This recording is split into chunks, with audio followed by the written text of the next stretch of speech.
Students, this is Dr. Vibha Tiwari, Assistant Professor of English, Chaudhry Balluram Godara Government Girls College, Sri Ganganagar. Today I am going to take up the poem The Lady of Shallot by Alfred Lord Tennyson. Here I would like to point out that I had started the part 4 of this poem in my previous video. So today we are going to proceed further.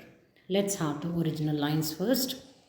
Heard a carol mournful holy, chanted loudly, chanted lowly, till her blood was frozen slowly, and her eyes were darkened wholly, turned to towered Camelot. And now we come to know what happens to the lady. The people who were listening to the sound or the voice of the lady, they also heard the mournful, holy song of the lady. She was chanting it loudly, and her voice was even low. That means there was a sudden rise and fall of her voice. And what was the reason behind this rise and fall? Because she was she was lying in the boat in the freezing cold weather, and by and by her own blood froze, and her eyes also darkened completely. That means she lost her life. And even at the time of her death, she was looking towards the city of Camelot. For ere she reached upon the tide, the first house by the water's side, singing in her song she died, the Lady of Shallot. The poet says that before reaching even the first house of the city of Camelot, which was near the river, the lady had actually died. And when she died, she was singing that mournful song, which the people living over there had heard. Under tower and balcony, by garden wall and gallery, a gleaming shape she floated by, dead pale, between the houses high, silent into Camelot.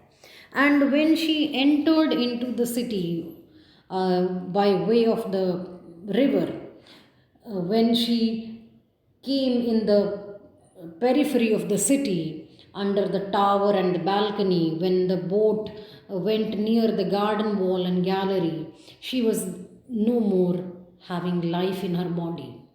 She was only her body was lying in the boat, and even then the body was shining brightly, and the body lost its color. It was of pale color, and with a dead silence, the silence of a death of a dead person, she entered the city of Camelot. That means before entering in the city of Camelot, she had died, and it was only her dead body that entered the city. Out upon the wharfs they came, knight and burgher, lord and dame, and round the prow they read her name, the Lady of Shallot. And when her boat sailed silently into Camelot, the poet says, all the knights, the lords and ladies of Camelot, they emerged from their halls to behold the sight. They read her name, which was written on the prow, and it was the Lady of Shallot. Who is this, and what is here? And in the lighted palace near died the sound of royal cheer, and they crossed themselves for fear, all the knights at Camelot. And suddenly everybody started guessing who actually was this lady, and why he came here, and what made her die. So when the dead body approached near the palace, which was up till now bursting with joy and laughter, suddenly all the sounds of joy and laughter, they died. And all the knights who were there, they crossed themselves for fear. They were afraid of some supernatural activity, some paranormal activity, so they crossed themselves to save themselves, all the knights of the Camelot.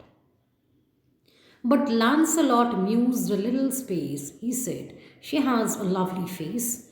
God in his mercy lend her grace, the Lady of Shallot. But only Sir Lancelot was bold enough.